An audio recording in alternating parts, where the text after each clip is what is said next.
जय हिंद दोस्तों आज हम बात करते हैं दहेज हत्या को लेकर। तो चलिए शुरू करते हैं। केरल में हाल ही में दहेज हत्या के चलते हुई मौतों ने एक पुरानी बहस को नए सिरे से पुनर्जीवित कर दिया है।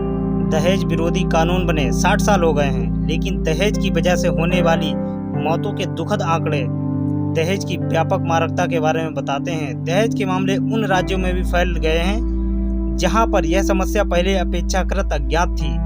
केरल में दहेज को लेकर कथित हिंसा के बाद विस्मया, अर्चना और सुचित्रा नाम की महिलाओं की 10 दिनों में हुई मौतों ने झकझोर कर रख दिया है। केरल देश में अच्छे लिंगानुपात वाला राज्य है। वहाँ साक्षरता और मातृ मृत्यु दर की स्थिति भी अपेक्षाकृत ठीक ही है, लेकिन दहेज के चलते हुई मौतों ने एक पुरानी बहस को नए सिरे से पुनर्जीवित कर दिया है। हमारे देश में दहेज एक पुराना रोग है। राष्ट्रीय अपराध रिकॉर्ड ब्यूरो के अनुसार भारत में हर घंटे कहीं ना कहीं दहेज हत्या होती है।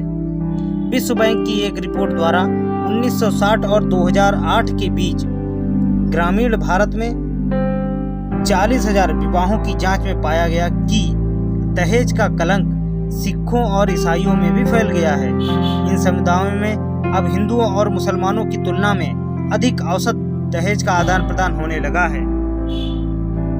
दहेज का पारंपरिक औचित्य यह बताता है कि यह बेटियों को दिए जाने वाला मुआवजा है, ताकि बाद में उनके पास अपने पिता की संपत्ति में कोई हिस्सा नहीं होगा। हालांकि यह फिजूल बात है, क्योंकि एक बेटी का अपने दहेज पर कोई नियंत्रण नहीं होता है। कोई बेटी यह तय नहीं कर सकती है कि उसके दहेज को कैसे खर्च या वितरित किया जाना चाहिए। उदाहरण के लिए, एक परिवार बहू के दहेज का उपयोग बेटी के दहेज को बढ़ाने और उसकी शादी की संभावना को बेहतर बनाने के लिए कर सकता है। इसके अलावा एक तथ्य यह भी है कि हिंदू बेटियों को अब पैतृक संपत्ति में बेटों के समान उत्तराधिकार हासिल है।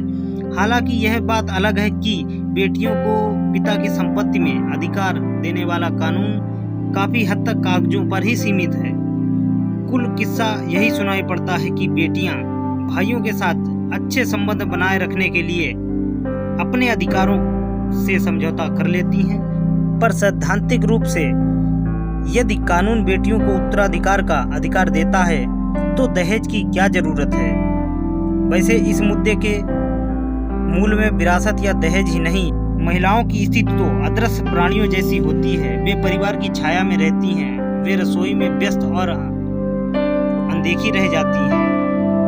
इसी बीच उनकी स्वायत्तता और अधिकार छीन लिए जाते हैं। बेटियों का मूल अवैतनिक दास की तरह होता है, उनसे खूब काम लिए जाते हैं। वे संतान पैदा करती हैं, फिर भी पुरुष का ही नाम लिया जाता है। परिवार का नाम संभवतः महिलाओं को नहीं दिया जा सकता, और बेटियों की उपयोगिता पितृसत्ता की रक्षा करने की क्षमता में निहित है। अगर आप दहेज के खिलाफ अकेले लड़ नहीं सकते हैं, इसके लिए जागरूक अभियान की जरूरत है। सभी महिलाओं के लिए विरासत को सक्षम बनाने के लिए समुदाय के आप दहेज के खिलाफ अकेले नहीं लड़ सकते हैं। इसके लिए जागरूकता अभियानों की काफी जरूरत है। सभी महिलाओं के लिए विरासत को सक्षम बनाने के लिए समुदाय के नेताओं को सक्रिय भूमिका में आना पड़ेगा।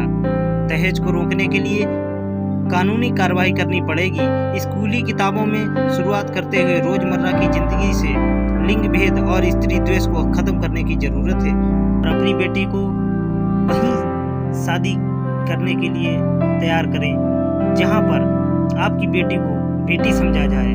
जहां पर आपकी बेटी जाए तो उसके साथ बेटियों जैसा व्यवहार। दोस्तों, हमें दहेज हत्याओं को रोकने के लिए कड़े कानून की अभी भी आवश्यकता है। दहेज हत्या होती भी है, दहेज लोग मांगते भी हैं। ये आज समाज में एक ऐसा अभिशाप तैयार हो गया है जिसे रोकने के लिए कोई कदम नहीं उठाए जा रहे हैं। गरीब परिवार की बेटियां घरों में बैठी रह जाती हैं। उसके लिए हम सब लोगों को मिलकर एक साथ दहेज पर जागरूकता अभियान चलाने चाहिए, ताकि हर गरीब की बेटी अपना घर बसा सके। जय हिंद, वंदे मातरम।